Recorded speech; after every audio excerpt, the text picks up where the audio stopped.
Huminga ng malalim ang matandang babae bago naglakad patungo sa gate ng kanyang bahay. Isang kanto pa ang layo nito pero ramdam niya ang malakas na kabog ng kanyang dibdib. Halos tumakbo na si Linda para marating iyon. Subalit, huminto siya sandali dahil pawis na siya. Pinagmamasdan niya ang paligid. Ano ba ang nagbago rito sa nakalipas na mga taon? Napangiti siya nang mapansin na alagang-alaga ang kanyang bahay. Maging ang pintura nito ay mukhang bagong lagay at ang mga halaman sa labas ay halatang naaalagaan. Nakangiting binuksan ni Linda ang gate. Excited na siyang makita ang kanyang uniko-iho na si Jasper. Matagal na silang hindi nakikita at hindi rin ito sumusulat sa kanya. Pero nagpapasalamat siya dahil tinupad nito ang kanyang pangako na i-maintain ang kaayusan ng bahay. Pagbukas niya ng pinto ay sakto namang papalabas ang isang lalaki, kaya napasubsob siya sa dibdib nito. Inakala niya na ito si Jasper kaya niyakap niya ito kaagad nang hindi tinitingnan kung sino ito. Miss na kita anak, wika ni Linda sabay tulo ng kanyang mga luha. Subalit, nagsalita ang lalaki. Sinong anak ang sinasabi niyo? Kaagad tinanggal ni Linda ang pagkakayakap sa estranghero. Nasaan ang anak kong si Jasper? Gulat na tanong ni Linda. Okay lang ba siya? At saka anong ginagawa mo rito? Dugtong na tanong niya. Pinagmasdan siya ng lalaki mula ulo hanggang paa. Hindi ko kayo kilala. Baka nagkakamali lang kayo. Isasara na sana ng lalaki ang pinto nang bigla siyang napatigil. Si Jasper Benson po ba ang hinahanap ninyo? Tanong nito. Oo, siya nga. Tumatangong sabi ni Linda. Muli siyang tiningnan ng lalaki, pero ng mga sandaling iyon ay may halo ng awa at simpatya para sa matanda. Napakamot na lamang siya sa ulo sabay sabing, 1 taon na mula nang ibinenta sa kanya ni Jasper ang bahay na iyon. Alam mo ba kung saan siya nakatira ngayon? Tanong ni Linda na parang nalulumo sa nalaman. Umiling lamang ang lalaki kaya wala nang nagawa pa si Linda kung hindi ang lisanin ang bahay na iyon.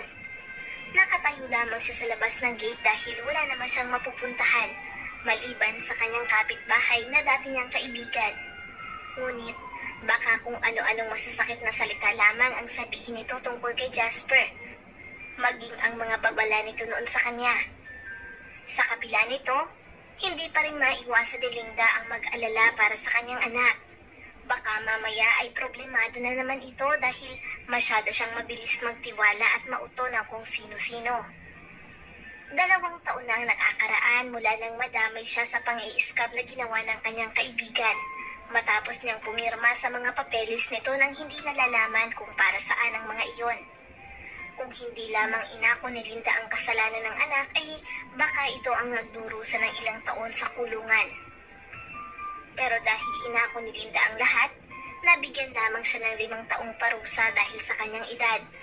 Mabuti na lamang at napagkalooban siya ng parol kahit 2 taon pa lamang siya nasa bilangguan.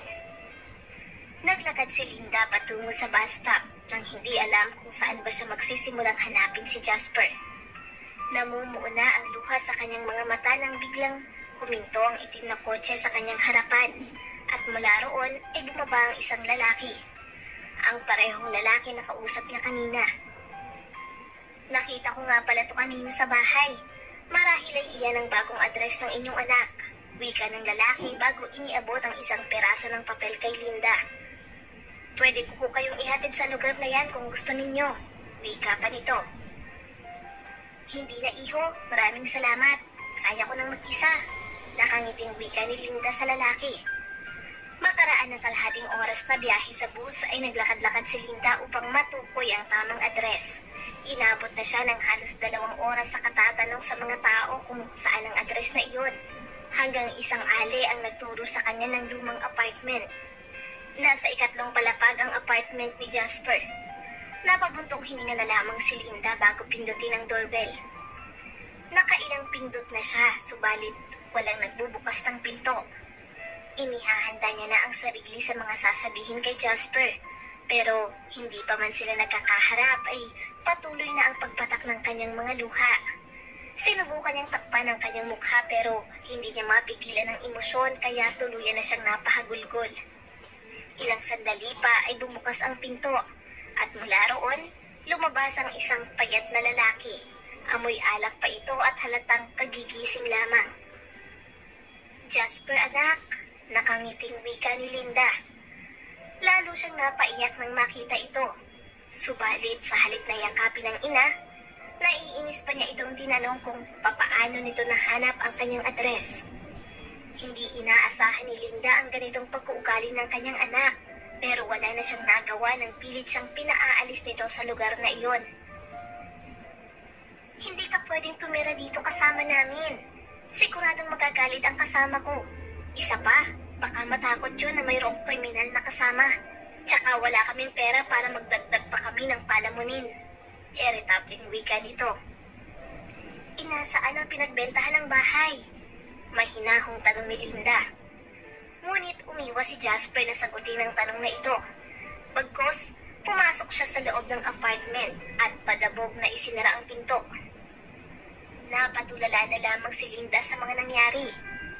Hindi niya alam kung bakit nagkaganoon ang kanyang anak o ano ba ang ginawa niya rito para ipagtabuyan siya nito ng ganoon na lamang. Marahan siyang naglakad papalayo sa lugar na iyon. Napagtanto niya na tama ang kanyang kapitbahay. Pinagsisisihan niya kung bakit hindi siya nakinigrito noon. Pero huli na ang lahat. Kailangan niyang tanggapin na wala na siyang magagawa. Wala na siyang ibang malalapitan pa kung hindi ang dati niyang kapitbahay. Kaya naman, walang ano-ano'y sumakay siya ng bus patungo sa bahay nito. Subalit pagdating niya roon ay iba na pala ang nakatira. At ayon pa rito, pumanaw na raw ang matandang may-ari ng bahay. 6 na buwan na ang nakakaraan. Sa gitna ng dilim at malakas na ulan ay muling naglakad si Linda patungo sa bus stop. Hindi niya alam kung saan siya pupunta o kung papaano pa siya mabubuhay sa ganitong sitwasyon. Pero bago pa niya marating ang bus stop, tumigil ang isang itim na kotse sa kanyang tapat.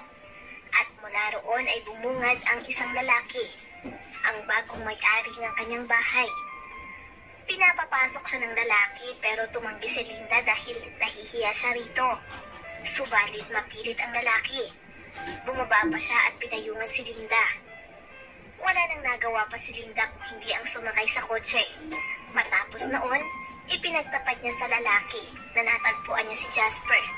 Nakausap niya rin ito ngunit hindi niya inaasahan na ibang-iba na ito kaysa sa dati. Formal namang nagpakilala ang lalaki. "Ako nga po pala si Miguel. Maaari naman kayong tumuloy sa bahay ko hanggat hindi pa kayo nakakahanap ng matutuluyan." Nakangiting wika nito. Masaya si Linda dahil nakabalik siya sa dati niyang tahanan. Dahil palaging abala si Miguel sa negosyo nitong trosuhan kaya si Linda ang nag-aasikaso sa bahay. Siya ang naglilinis, nagluluto at naglalaba. Hindi naman ito naging mahirap para sa kanya, lalo na't dalawa lang naman sila sa bahay. Hindi nagtagal, naikwento ni Miguel na noong nakaraang taon lamang ay naghiwalay sila ng kanyang asawa, kaya niya binili ang bahay na iyon. Sa kasalukuyan ay hindi naman siya nagmamadali na maghanap ng bagong mapapangasawa dahil marami pa siyang inaasikaso. Napalapit na ang loob ni Linda kay Miguel kaya inaalagaan at itinuturing niya ito na parang tunay na anak. Lumaki si Miguel sa bahay ampunan, kaya ni minsan, hindi niya naranasan ang pag-aaruga ng isang ina. Kaya nagpapasalamat siya kay Linda dahil ngayon ay mayroon na siyang napagsasabihan ng mga problema at mga gusto niyang gawin sa buhay. Ayaw niya na rin umalis pa si Linda sa bahay na iyon. Ganoon din naman si Linda. Hindi niya binabanggit ang tungkol sa bagay na ito dahil talagang napalapit na ang loob niya kay Miguel. Hindi niya pa rin makakalimutan si Jasper dahil mahal na mahal niya ang kanyang anak. Pero sa paglipas ng panahon na mas nakilala niya si Miguel ay nakita niya kung gaano ito kabait at kadedicated sa trabaho. Isang araw, habang abala si Miguel sa trosuhan ay napagpasyahan ni Linda na dumalaw upang magdala ng pananghalian. Pagpasok niya sa loob ng opisina ni Miguel ay naabutan niya roon ng isang lalaki na nakasuot ng formal na damit. Pinalabas niya muna ito at sumunod naman ang lalaki. Nakita ni Miguel ang nangyari, kaya tinanong niya si Linda. Bakit naman pinalabas mo ang foreman? Bala ko pa naman siyang i-hire. Baka mamaya ay tanggihan niyang ano ko. Natatawang wika nito. Foreman baka mo? Naku, sa mukha niya pa lang ay mababakas mo na isa siyang magnanakaw. Maniwala ka sa akin, Miguel. Sanay na akong kumilatis ng mga ganyan. Sa ilang taon ko ba naman sa kulungan ay nasanay na talaga ako. Nakangiting sabi ni Linda habang inihahanda ang kanilang pananghalian. Hindi naman ito sineryoso ni Miguel kaya kinuha niya pa rin bilang foreman ang lalaki. Ngunit hindi nagtagal ay pagsisisihan niya pala ito. Makaraan lamang ang 2 buwan ay nawala ng trosuhan ng malaking halaga ng pera dahil ibinenta ng foreman ang mga kahoy sa iba. Tapos, naglaho na lamang ito na parang bula. Dala ang isang truck ng cargo ng mga kahoy. Halos 1 linggo ring hindi makausap si Miguel dahil sa nangyari. Inamin niya rin kay Linda na nagkamali siya, kaya naman humingi siya ng tulong rito. Na kung maaari ay isa siya sa mga mag-i-interview ng mga bagong empleyado. Pumayag naman si Linda. Naupo siya sa tabi ng mesa ni Miguel bilang sekretarya. Kinakausap niya lamang ang mga aplikante o obserbahan ito habang isinusulat ang kanyang konklusyon sa isang papel bago iabot ito kay Miguel. Hindi nagtagal, tumambak ang mga dokumento sa mesa ni Miguel. Ang ilan sa mga ito ay resume ng mga aplikanteng tamad, reklamador, manloloko at may bisyo. May mga nakita rin si Linda na mababait at maayos na empleyado kahit hindi ito nakasuot ng formal na damit tulad ng iba.